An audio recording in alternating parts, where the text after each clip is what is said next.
very exciting today to have someone in the studio who can really talk to making some rich bitch moves, some long-term, smart, savvy wealth creation moves. If you scaled your business up a bit more and you bought a one-bedroom unit and you Airbnb'd it, you could possibly make a lot more cash flow. So start making moves towards cash flow instead of just a big pile of debt. If you had 10 grand in a savings account, would you be free? No. What would you have to do? Add to it? Yes. It's the same thing.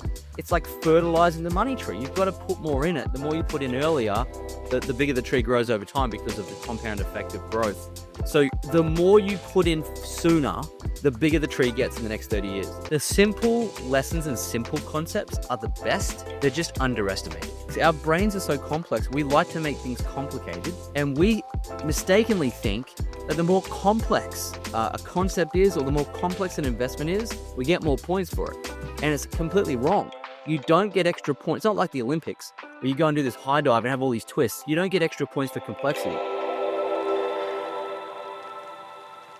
Welcome back to the Rich Bitch era. It's very exciting today to have someone in the studio who can really talk to making some rich bitch moves, some long-term, smart, savvy wealth creation moves. So I have Lloyd James Ross here, who is a multi-seven-figure investor and entrepreneur, a 2 Comma Club award winner in ClickFunnels, and a legacy club millionaire within Isogenics.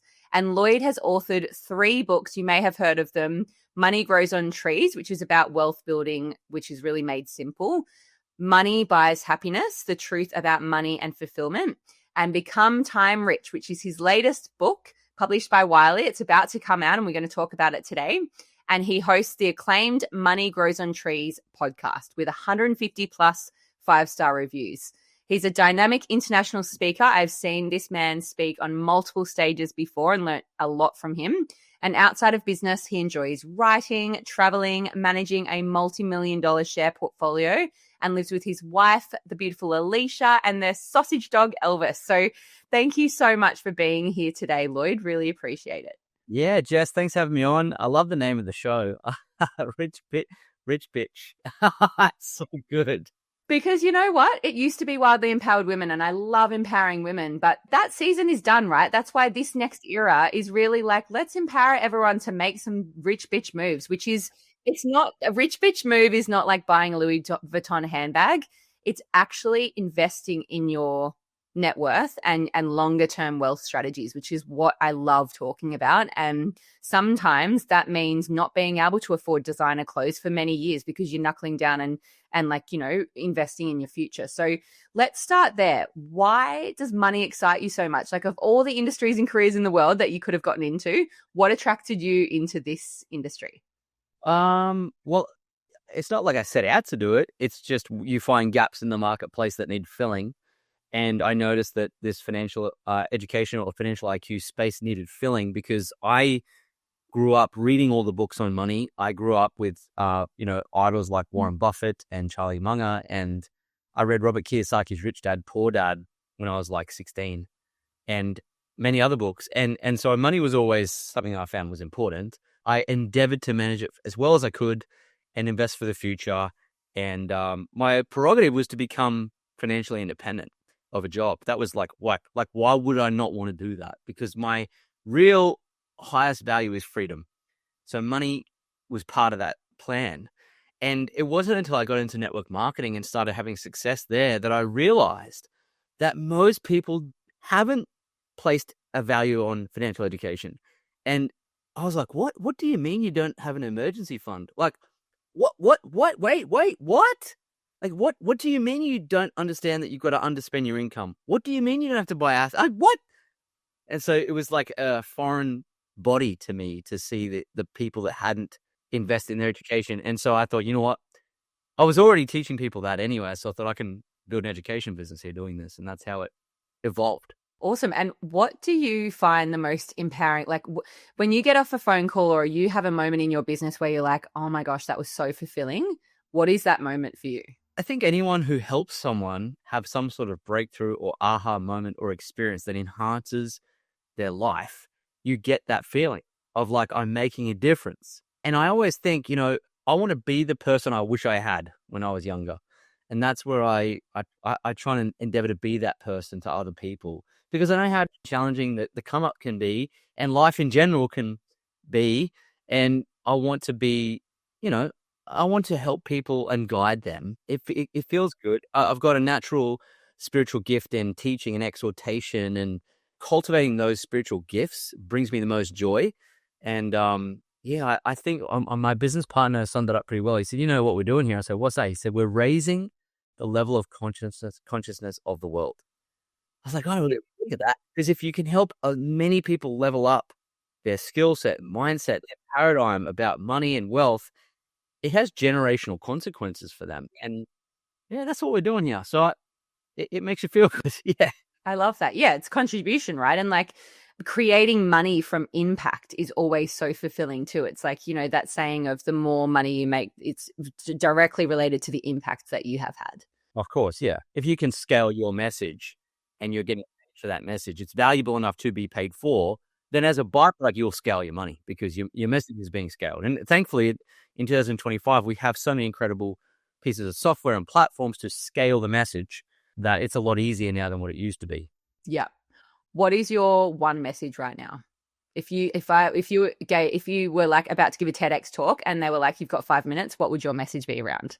Yeah, I would give a talk about becoming time rich and not rich. And the difference is rich people have money, but wealthy people have time.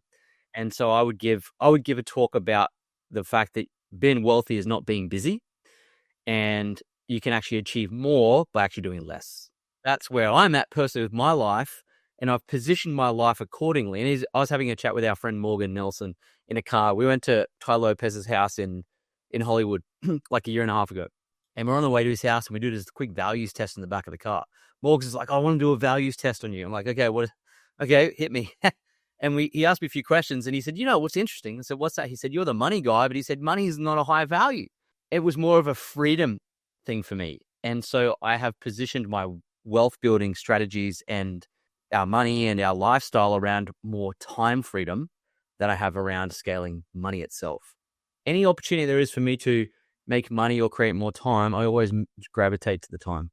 Yeah, I so resonate with that. That is exactly the same as me. Like it's so much. I mean, if you wanted to, the rich analogy that you just gave is so right, because I actually live in a suburb in Sydney where everyone's rich, but they all have 2 multi-6-figure jobs. So no one has time. Yeah, and they've got a packed calendar. They've got 4 cars. They've got just an overscheduled life is just not it's soul destroying.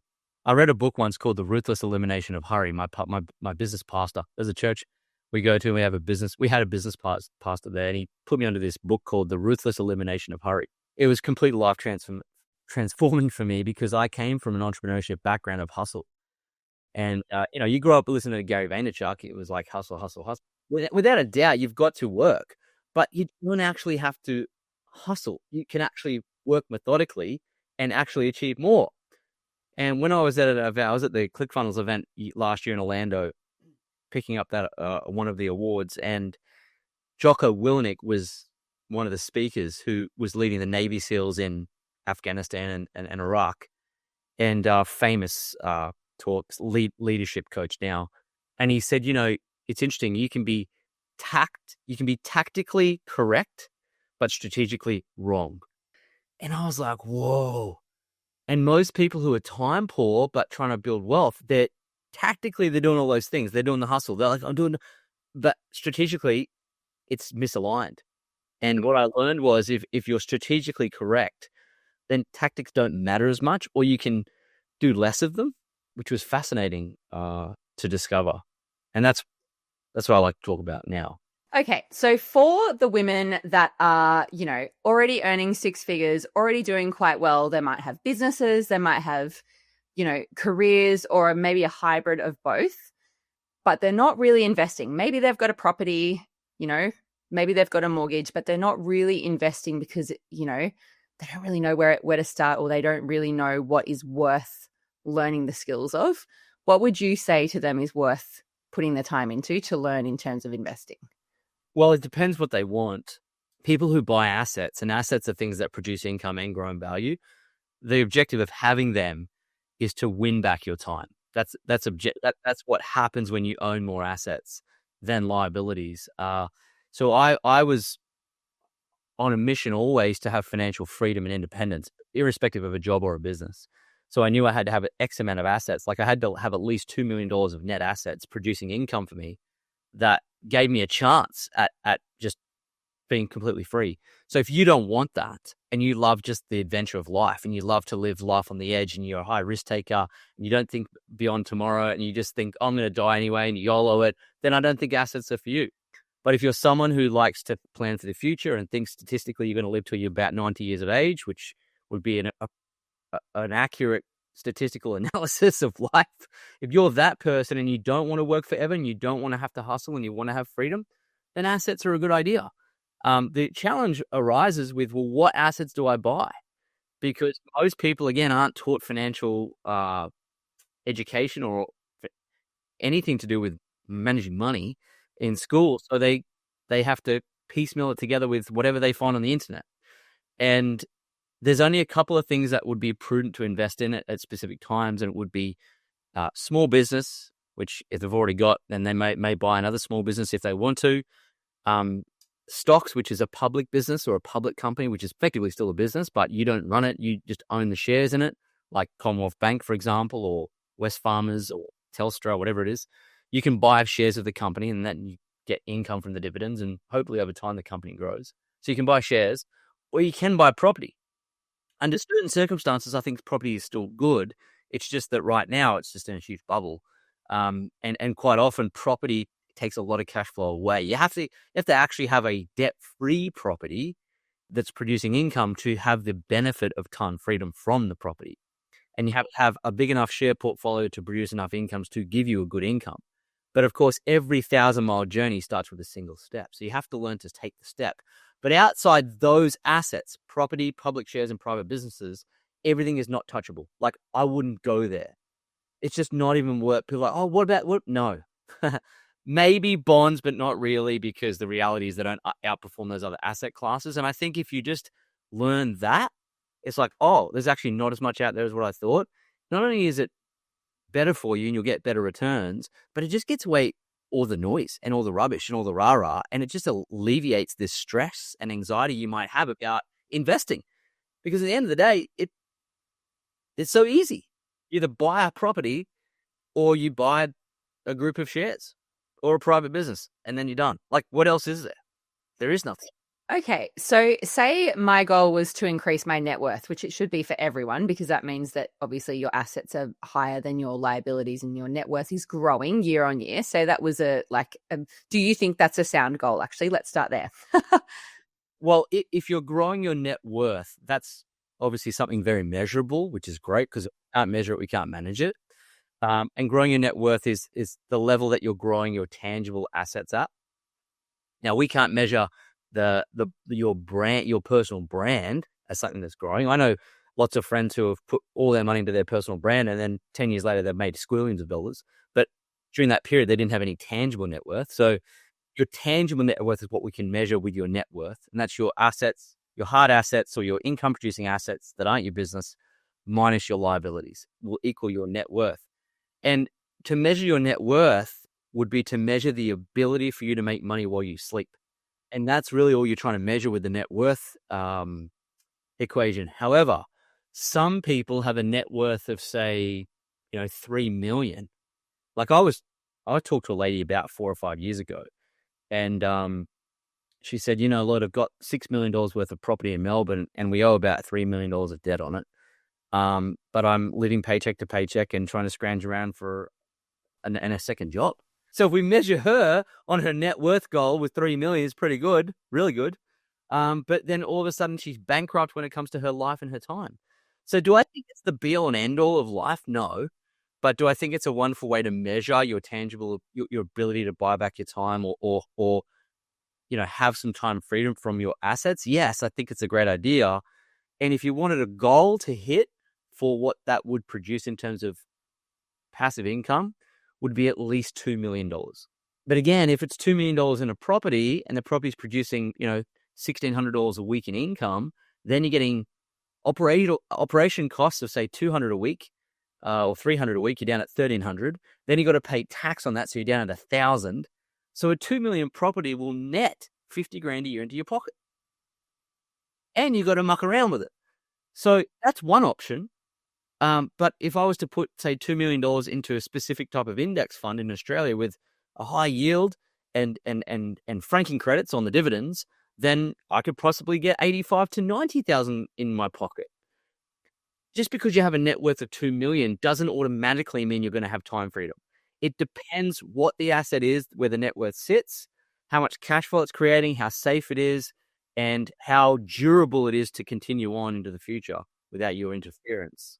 And I've often thought that time freedom is just the most important thing. So I don't really buy into the whole I've got this amount of net worth thing if you're living in it. Like, there are people living in a $3 million house and it's paid off and they're still living paycheck to paycheck or at their job and they're not happy. Like, what's the point in having a net worth like that? The net worth won't always determine your it won't always determine your level of life success, I would say. I love this conversation. So, because I agree with you so much, like, you can have such a high net worth and then have absolutely no time freedom or absolutely no quality of life because you're like married to a job or something, in order to continue to live. So if your goal was, okay, I want some assets, I want that security, I want to increase my net worth, but I also want to grow my time freedom and grow my, as you said before, like, a rich person has lots of money, but a wealthy person has lots of time. What's the formula for that? Like, what would you be suggesting people look at doing, or like habits or changes that they should be making in order to set themselves up for the future? Because obviously it's not something that happens overnight, but if, particularly women in their 30s who are already succeeding, what should they be thinking about? Well, it's interesting, isn't it? Because I bought a business recently that with a partner of mine, it cost us a tenth of what a property costs, and it's producing more net income than what that property would produce, and we instantly created time freedom with one acquisition. It's just that's more. Looking at the numbers, we wanted the fastest way to time freedom. People seem to be playing a different game, which is I want the fastest way to social status. And you have to determine which one it is you're playing, which game are you playing. I'm playing the freedom game, and that's why I'm not the richest. Like, I'll be in rooms where I'm nowhere near the richest, but I'm absolutely usually the most joyful, and I'm usually the one with the most amount. So I've got the clearest calendar. And so I think about measuring my life on how clear my calendar is. I did a podcast episode the other day and I was asked, what does your diary look like? I held it up. He's like, oh, there's nothing in there. I'm like, yes, because I'm time rich. And I just prefer to be that measure of my wealth than money. There has to be a sweet spot. But I would say to the women listening to this, you've got to decide what type of game you want to play. Are you really playing the time-rich game, or are you playing the status-rich game? Do you care about what people think about you and what you look like, or do you care about what you feel like and what you can do with your time every single day? And so you just choose first. And if you choose the become time-rich path, then select your asset. So if you've got a business, then how are you cultivating time richness in the business? Meaning, who are you delegating some of the small tasks to? Who are you paying to buy back your time? What systems are you deploying and paying for to buy back your time?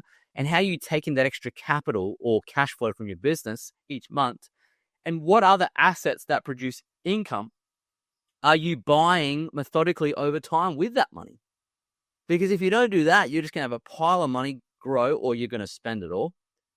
But at some point, you've got to deploy it to either buy a small business, buy shares, or buy a piece of property that's unencumbered that does produce income for you. And the reality is, at the present time where we live anyway, on the Gold Coast, is the median house price is $1.8 million. It's more than Sydney. And so to go and get an unencumbered property, you'll need about $2 million cash. Now, if you don't have that, you can go and borrow the money, and you can borrow $200,000 and you can put down $200,000 and borrow the balance. But all of the interest plus is going to be used to facilitate the repayment of the loan. So you'll get zero cash flow, zero time richness from that strategy. However, if you scaled your business up a bit more and you bought, a 1-bedroom unit and you Airbnb'd it, you could possibly make a lot more cash flow. So start making moves towards cash flow instead of just a big pile of debt. You do it with shares with $1,000 or $500. You can start there. You can buy an index fund, high yield, that produces say 5 or 6%. In fact, there's some as well in America that paying 10 to 12% yield pre-tax, which is far better than triple a property. And you can buy it today from your phone. So if that's the strategy, though, stay with it. I'm going to invest in shares, a group of shares, like an index fund. I'm going to invest in one that pays a high dividend. And I'm going to stay with that strategy until I'm producing $5, $10, $15, $20,000 in passive free cash flow income to me.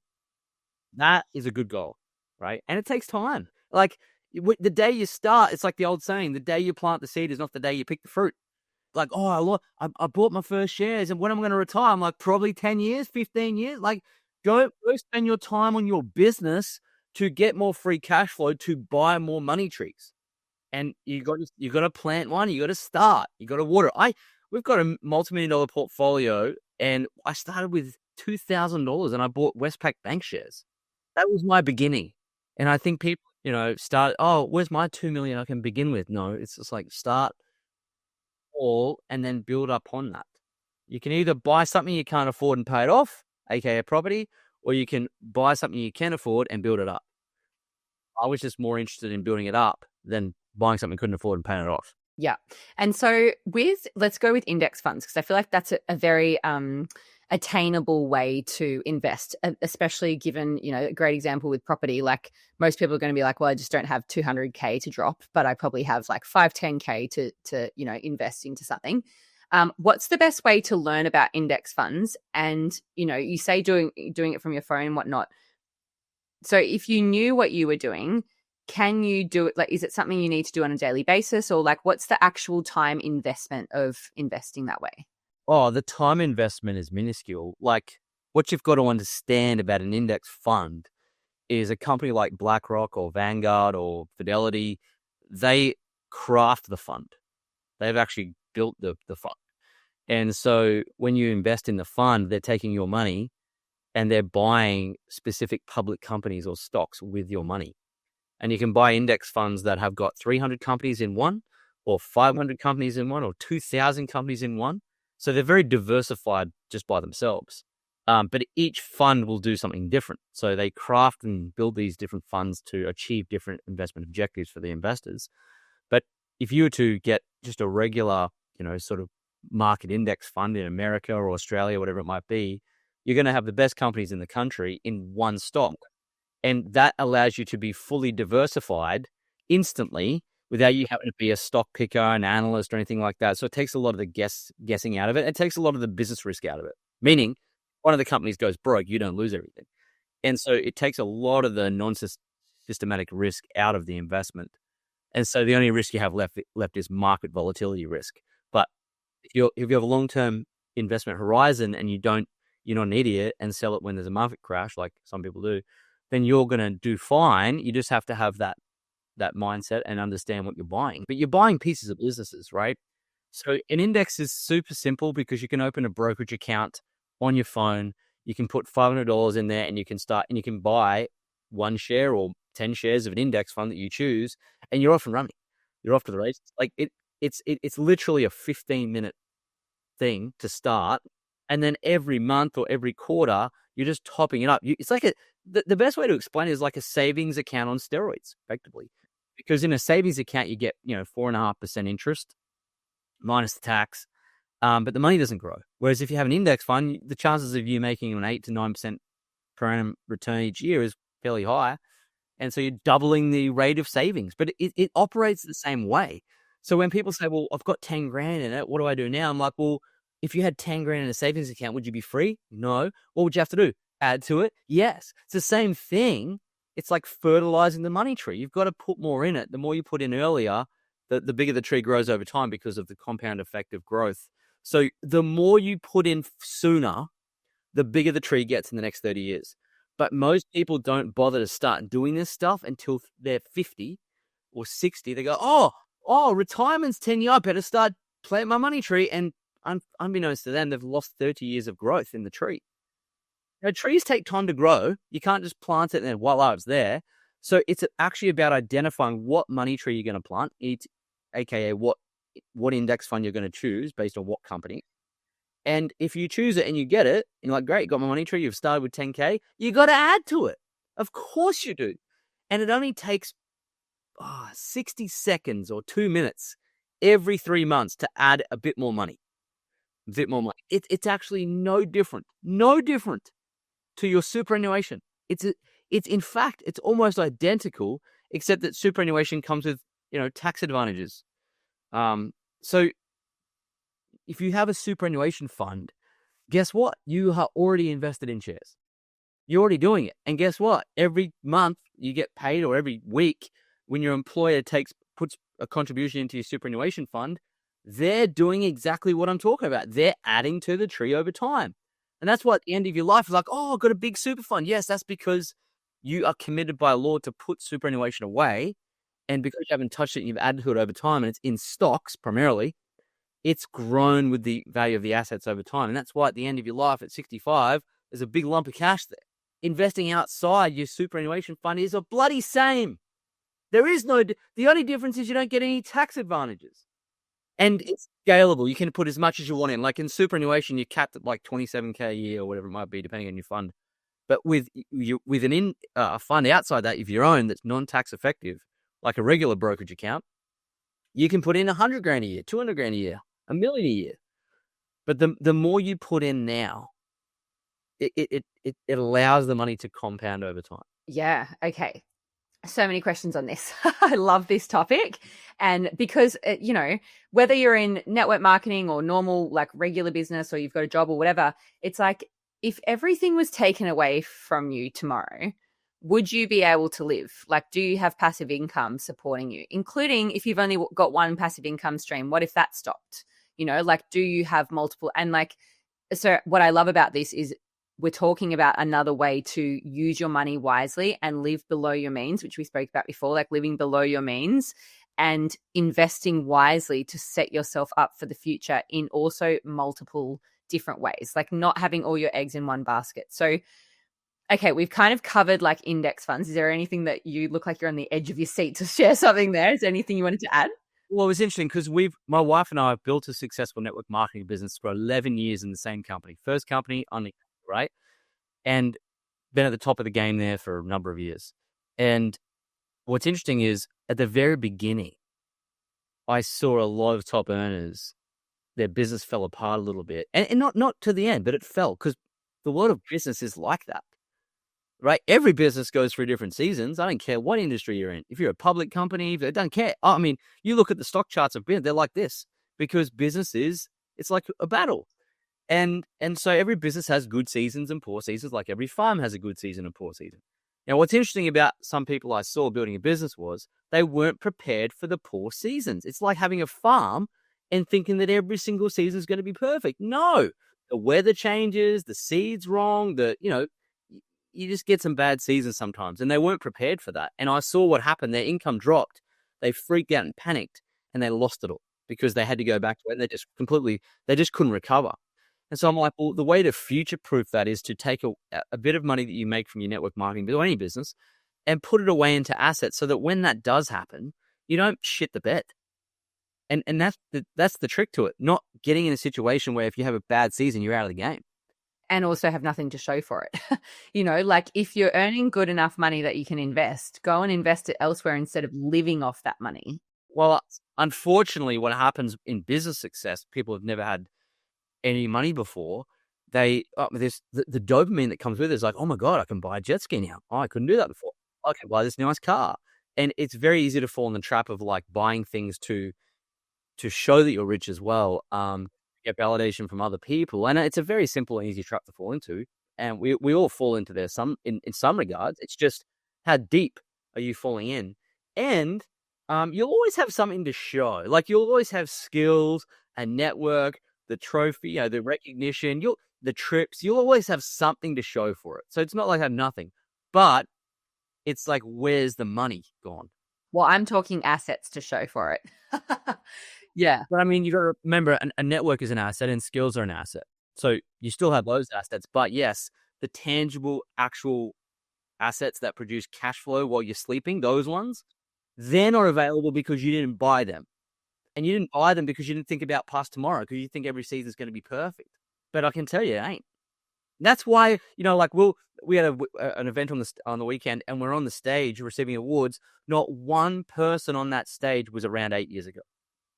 So we've been able to stay at the top for 10 years because we have a methodical process for not just building businesses and systemizing them, but also we have that asset in place that enables us to go through different seasons and have income go up and down, So it's a huge advantage. But the problem with it is that when you're on the come up and people are buying nice cars and nice houses and all this sort of stuff and going on these holidays and shopping it's very hard to ignore that and stick to your own plan. It is, because they'll think you're crazy. Like, what are you doing that stuff for? We've got this flipping goose that's laying golden eggs. It's going to be great. This goose ain't going nowhere. And bang, the goose gets killed, and then the golden eggs run out, and they go, oh, that's why you built another goose, or you bought another goose. The idea is to have, one good goose that's laying golden eggs consistently, systemize it so it's kind of laying eggs with not much effort, and then once you do that, take the eggs, right, that it's producing, and then buy another goose. And you can progressively buy a feather in the goose by dollar cost averaging into an index fund. So you got that goose. And then, if you can, get another goose. We've got 4 or 5 geese. Okay, let's talk about the goose and the tax man. If you want to invest into more geese, how can you do that with a tax advantage? E.g., if all your money is in a company setup or in a business setup, I'll give myself as an example, so I don't mind talking about my situation. So everything that I earn is going into a company setup, and I pay myself as an employer every month. Like you, because I read Richest Man in Babylon when I was 18. So I've always had the mindset of not increasing my spendings even when I'm earning more. So I'm still paying myself the same, even though had a 100K a month in March, had a 50K month last month. I'm still paying myself the same. But now I'm starting to accrue money in my company account, which I'm not really touching because I want my income to look the same anyway, because we're about to, as I said, we've just sold our house. We might be, depending on what we buy next, if we get a mortgage, it looks good for the bank that I've got the consistent income. So when you're investing in more geese, I keep going to say gooses, more geese, are you doing this from your personal money or from your company, or what's the best in terms of tax advantages? What you can do is you can set up a trust. Everyone keeps telling me to do this. You talk to your accountant. Yeah. You tell your accountant, hey, Mr. Accountant, Mrs. Accountant, I want a trust, and I want to hold the assets in my trust. Mm. And the reason why that's interesting is because, one, it's taxed at roughly the company rate, which is say 28.5%. You have a corporate trustee, and what happens then is that, yes, the money is producing in your company. So your company, where you're getting your money coming into, that's getting taxed at 28.5%. Minus deductions for business expenses, you might be paying 21 or 22%, right? So you're going to pay tax on it. And the answer to the question of how do I not pay taxes, you don't. You pay the goddamn tax. If you live in Australia, you pay the tax. You pay a BAS, so you pay your business activity statements and GST, and you pay your company tax, right? Otherwise, you lose your directorship and you're gone. So you're getting hit with 40% more or less. And so you do want to set that aside and pay the tax accordingly. However, you don't want to pay the highest personal tax. You don't have to, which means you accumulate assets in a trust that is taxable at, say, around 30%. Means as it grows and produces income, you're not going to get taxed at 49%, right? And you can scale that right up and it'll get taxed at, 30% marginal rate, because that's what a company's tax is capped at. But with a trust as well, you can do disbursements to the beneficiaries of the trust accordingly. And depending on their tax situation, you can you can take advantage of the marginal rates up to about $80,000 for each beneficiary, which also helps manage the level of tax that the trust pays. But you have to do it, obviously, according to the ATO's regulations and guidelines, all above board through your accountant. And you can do those things, but making your whole life or investment plan leading with a tax thing is not a good idea. No, it's more what is best from a tax perspective, investing your own money or investing your money from your business or company. Well, if you're investing your own money personally, you're going to have to pay personal income tax, and that's not capped at 30%. That goes right up to 49%, certain dollars after a certain, tax bracket. And also, it's not protected in your personal name. So if you're building assets in your personal name and you get sued, then you're liable personally for those things, and they can take your assets. Whereas if it's in a trust with a corporate trustee that you're not a part of, and you're accumulating assets in that trust, it's a lot more difficult to, like it's a different liability, right? It's especially if you're not even part of it. Like then your assets are more protected. Like trust and asset protection is a very well known topic, and a topic worth discussing with your accountant, because if it's done correctly, it's more of an asset protection, and it's a long term legacy play too. Because if your children are beneficiaries, then succession planning is just a lot easier. You don't need to trigger a capital gain and sell your shares and then give them to your kids in your personal name. There's those things to consider. But if you're buying a property like a PPR and you put like a property to live in, then you don't get the capital gains benefits if you have it in a company. You have to pay capital gains tax because it's actually a company asset, not a personal asset. So these are the things you've got to contend with when you're accumulating assets. But yeah, obviously the benefit of accumulating shares or assets in a brokerage account that's held by a trust is it's protected, it's better protected, and it's also capped at 30% rate for income tax. So there's those benefits, but it's not like a, wow, really, I have no penny tax. It's not like that at all. It's just a bit better. Yeah. Yeah. So I need to ask this. What has been your biggest fuck up that you have learned in this journey of learning about wealth and investment and all of the things? Like don't give me one that ended up nicely either. Like what was the lesson that you were like, that was hard and I learned from it, but it really hurt at the time? It's difficult. It doesn't hurt at the time because you don't know you're making a mistake. So my errors have not been errors of commission where I've taken a step and it's completely turned. I think I've only ever executed a loss in my share portfolio of 60 grand because it was done voluntarily to move into a better opportunity. But again, I net those losses against gains, so it's not really a massive problem. The big problems or the mistakes I've made are like acts of omission where I haven't done something and it's turned out to be bad. Like, for example, I sold Berkshire. Well, I guess that's an error of commission. I sold Berkshire Hathaway stock to put into a dividend income portfolio to leave my job when we went full-time network marketing. I did that as a way to generate cash flow to ease the transition, which I thought was a pretty smart thing to do. And looking back, it probably was. It's just that I would have 4x that position if I just left it. And it was an emotional decision because I wanted to get out of my job faster, and that was silly. And I lost, that decision probably cost me $1 million in gains. And the other thing was I could have just stuck to, I picked my own stocks and managed my own portfolio, which I love to do. Had I just stuck with an index fund, I would also be $1 million richer because I didn't beat the market for a period of time. And that's an error. Like that was an error of, it's me not acting that actually created that problem. And it's not something you can see. Now that I can see what happened, that was a mistake, a misstep. And that's an opportunity cost. And I've made lots of opportunity cost mistakes in the past, but you can't operate life with getting every opportunity. Like you just can't. And so I look back and do I beat myself up? Nah. Do I learn a lesson from it? Absolutely, without a doubt. But do I sit there and beat myself up that I made a wrong decision? No, because we can't get everything right. And if you can get most things right, or I would say you can flip it and mitigate getting substantially bad things wrong. Like I think I've had a level of success in terms of building the life I want because I've mitigated I've mitigated substantial bad decisions. So I've focused more on not being stupid than I have on being smart. And do you think that has been like acting from looking long term rather than emotion, or what do you put that down to? Yeah. Not acting with emotion as best you can.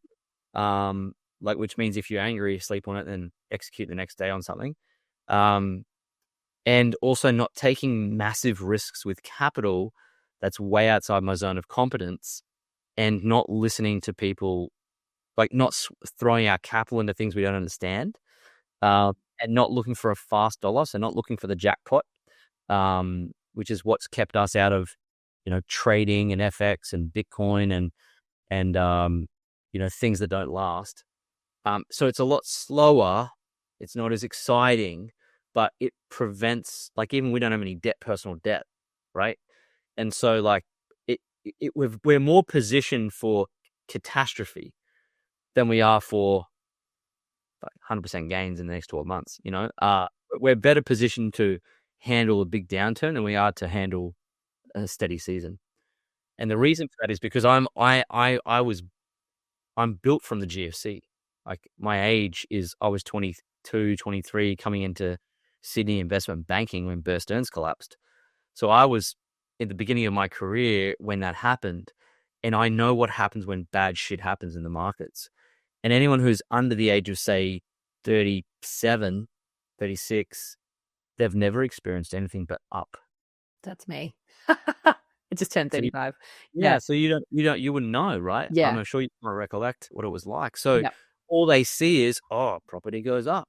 Shares just go up. Everything is beautiful and fun and wonderful. And wow, look at this. Interest rates are at 2%. Wow, what do you mean this wealth building thing's hard? This is the easiest thing ever. And they're going to be in for a rude shock when they do experience something where the unemployment spikes to 10% and they have to sell their house, their car. Like, that will happen again. We just don't know when.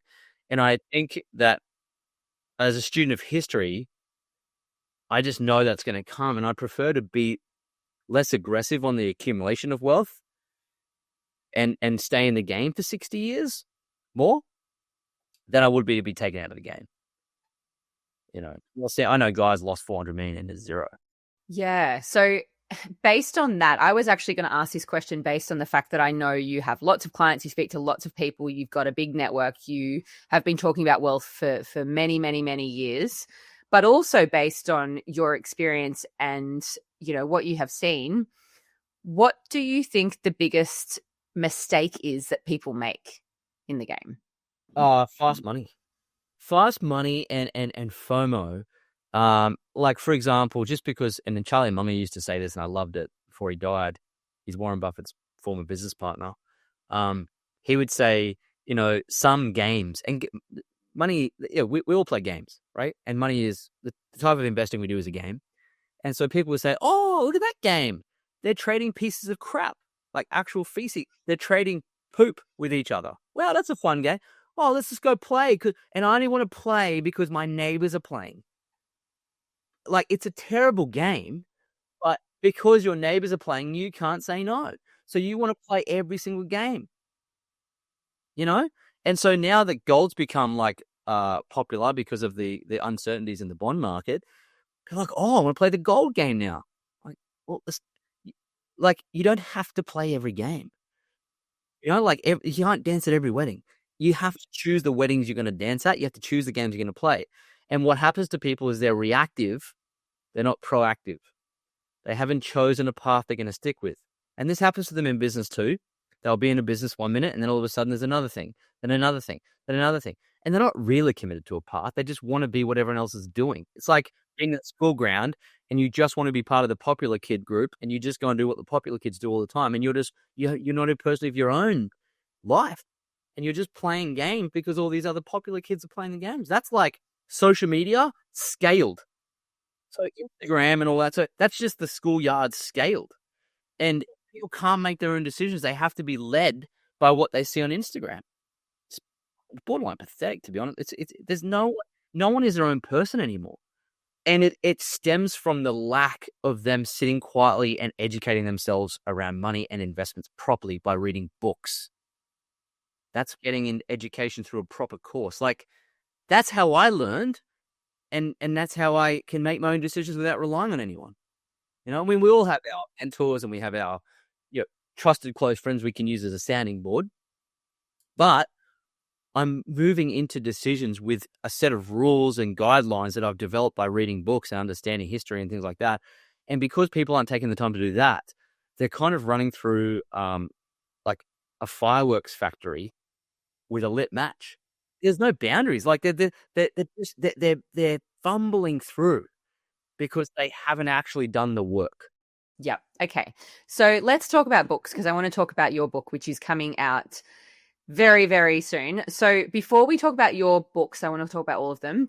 What were some of the books that were like your key moments where you were like, I just take this lesson with me for life, what I just read in that book? What were some of the key like game changers for you? Well, I just put my camera up here. There's some of the books there. Like they're all investing books there, pretty much all money. Well, I have been a real student of Warren Buffett and Charlie Munger. They're the two probably best and brightest when it comes to money management and investing, like the best. And so why would you go anywhere else but the source? So I reteach a lot of those concepts throughout my Asian programs and courses and so forth. And I'm very much cut from that cloth of them. You take specifics from each book. So like when I was 16 or 17, I read The Richest Man in Babylon. And what I took away from that was 10% of all I own is mine to keep. That's the one thing. The Rich Dad, Poor Dad series. In fact, Sharon Lecter, who wrote that first book, she endorsed my latest book, which is really cool. From that book is buy assets, buy cash flowing assets. Now in the book, they use real estate, but you can use shares now as an example, which is wonderful. That's what, and then other books like, The Intelligent Investor, downside protection. It's called margin of safety. So always have a margin of safety built into your decisions. What's the downside? Always look at what can I lose here, not what can I gain, right? And then other things like Warren Buffett, the snowball is like, we'll have a long hill, have a bit of snow, and then consistently add to it over time and compound your money over time and get rich slowly, not fast. Those things that really stick out is the simple lessons and simple concepts are the best. They're just underestimated. They're not as sexy, they're not as complex. Our brains are so complex. We like to make things complicated, and we mistakenly think that the more complex a concept is, or the more complex an investment is, we get more points for it. And it's completely wrong. You don't get extra points. It's not like the Olympics where you go and do this high dive and have all these twists. You don't get extra points for complexity. You get more points for simple and big. So like take a really simple concept and take it seriously. So for example, if it's going to be an indexing strategy, millions of dollars at it. Like take a simple concept of compounding and go for it. Not like little throws at the most complicated thing you can possibly find. And that's what people think investing is, and it's not that. It's the simplicity. Yeah, amazing. Hearing you speak a few times and hearing about Warren Buffett and, even the fact that after he died, I think you mentioned he even, Charlie Munger died. Warren Buffett's still alive. Oh, sorry. Maybe it's in his will. No, yeah, it's in his will to his wife. Yeah. To his wife to continue to invest in index shares even when he's not here. Like even that, he believes in it so much and he's made so much of his wealth from that he believes that that's where he wants his wealth to go. Like that just shows, in one of my favorite books is Secrets of the Millionaire Mind, the mindset around investing and the mindset around not being so attached to every single dollar as well. Yeah. It's interesting you talk about T. Harv Eker's book. One of my main mentors, he also endorsed my book, was T. Harv Eker's #1 trainer for 10 years for Peak Potentials. And so a lot of the T. Harv Eker lessons have been embedded in me through that particular mentor as well. And he talks about the archetypes of, change the roots and you change the fruits. And that's probably the underlying lesson of that book is, hey, if you change your character and you change your standards, how you are with money, you will change eventually the fruits that develop from you as the roots, but you got to change the roots, change the fruits. But Warren Buffett, I just went to the Berkshire Hathaway shareholder meeting like 3 weeks ago. I was in Omaha. I flew there to see Warren speak for 4 hours. It's like a 30-hour trip to see the Oracle of Omaha speak for 4 hours. When I was there's a stadium of 40,000 people in Omaha. People from all over the world that had trekked to listen to Warren Buffett talk. And he's 94 now, so they're all probably imagining, I would dare say, that he's going to pass away soon, and they wanted to listen to him. It's like seeing Michael Jordan play his last game and win a championship. And so doing that was interesting because at the end of the talk that Warren gave, he said to everyone, hey, I'm retiring as CEO of Berkshire Hathaway. And in that time frame from 1965 to today, so a 60-year run, he's compounded the investment in that particular business. If you had bought shares in there, he's compounded that at an annual average rate of close to 20% per annum for 60 solid years. That's double the S&P 500 rate. So I shouldn't say, I'll say it in percentage terms. Over that course of that time, the S&P 500 has returned about 30,000% in 60 years, which is good amount of, it's like a 300x, right? And then you've got Warren, he got 5.5 million% return in that time. So it's like people who invested with that business in the early days, they're multi-billionaires because it just compounded at double the rate of the S&P 500. So yes, he's a big proponent of index funds, but he built his wealth on picking great businesses and stocks himself, and he's the best at it. But what's fascinating about that is that even though he's the best at it, and even though he could leave a certain amount of wealth to his wife Astrid when he dies, and he could leave it in Berkshire Hathaway shares, he still went for the S&P 500 index option. He knows that how do you kill the top 500 companies in North America that are automatically replaced when one dies? How do you kill that? You can't. He knows that that's a simple and effective place. And he's mentioned this at multiple shareholder meetings. If you go back and listen on YouTube to all the Berkshire Hathaway shareholder meetings, someone's always asked from the crowd, what should I do if I'm not a professional investor? I've got a little bit of money. What should I do? And over time? And he always says, well, the layperson should just buy an index fund and dollar cost average into it and you'll get rich. It's not secret. It's just so goddamn simple and so goddamn boring that people just negate it. They just ignore it at their peril because that's the sage advice. So yeah, that's an example of the simplest idea, and it's come from the Oracle himself. But people still second guess it. Yeah. The stable, long-term, unsexy things. Yeah. That are the smart moves. Generally. Yeah. So, if you want excitement, like you start a business. Business is exciting. It's high risk. It's high adrenaline. The opposite of investing. Yeah. So, okay, let's talk about your books. I want to hear from you, like from all three books. Why should we buy Money Grows on Trees? Like, what do we get when we buy it? That's a very short book. So you would buy that, but it's like 60 pages. You'd buy that book if you're a very super beginner and you don't like reading a lot and you want a simple plan for what it talks a little bit about the three-part income plan we developed to become millionaires. And it's very simple. And it's very teachable to your kids because I talk in trees. It's a nice, simple parable and metaphor. So that's a really simple book. And good for kids. I'll get that one. If you're a beginner, get that one. Money Buys Happiness. We've sold 30,000 copies of that, and it's probably the one you see on the internet the most that we promote. Both self-published. Money Buys Happiness it alludes to these money mindsets, the ones to avoid, and it talks a lot about mindset around money. So how we show up and how we behave around money. But it also talks a lot about, the 5 steps to millions that I've followed to become a multimillionaire with no debt, no property. And it's mindset, mentorship, managing money effectively, multiply it in a different way to property, and also making extra money. And it teaches a lot of those concepts in the book. So it's more of it's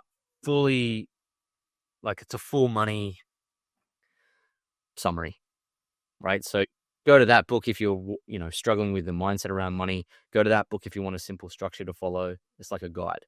Then the latest one, when I was on that journey of teaching people money and building this education business and coaching, is that I noticed that a lot of people, yes, they needed to understand a little bit of the IQ when it comes to money management. But for most part, I noticed this massive problem they face as to why they couldn't manage their money. And it's because they didn't have the time. They weren't making the time to print out their bank statement. It's not that they sucked with money. It's just they sucked with their time management. Like, it was just unbelievable. Like, it blew me away. I was like, what do you mean you don't use an electronic calendar? Because I'm dealing with, the public at large. We're not dealing with a specific segment of the marketplace. I'm dealing with everybody, like a big sample of the market. And the big sample of the market is people don't use diaries, and then they don't use to-do lists, and there's no boundaries. And by the way, it's not just everyday folks too. I know a lot of high performers that are missing some of these as well. And none of us are sin-free. It's like we sit on a scale of busyness and wealthiness, and we slide up and down that scale every single day. So no one's perfect with their time management, including me. We all slide, but what I noticed was that time was a problem. And I was like, damn. One of my students get this great quote. It's in the book. And it says, it was by Desmond Tutu, and it says, at some point, we've got to stop pulling people out of the river. We go upstream, and we're going to find out why they're falling in. And so part of this book was to stop people falling in. Like, get you, like, don't fall in that river there. Let's just schedule your time effectively so you can actually learn what you need to do. Because there's no point me telling you about index funds and brokerage accounts and doing your audit and your bank statement if you cannot sit down for 15 minutes and add it up. But that's the world we're living in. It's priorities and it's time management and it's leverage. And even with business owners, the reason why they're cooked and they have no any energy left and they've got no money, because they're not setting systems in place. There's no leverage in their business. And they're not buying assets, so there's no leverage in their cash flow, which means they're going to work forever. So there's very important principles in this new book, which is this one, Time Rich. And this got picked up by Wiley. They're our publisher now in New York. They picked this book up, and we're going to launch that big virtual launch on the 1st of June at 9 a.m. Australian Eastern Standard Time.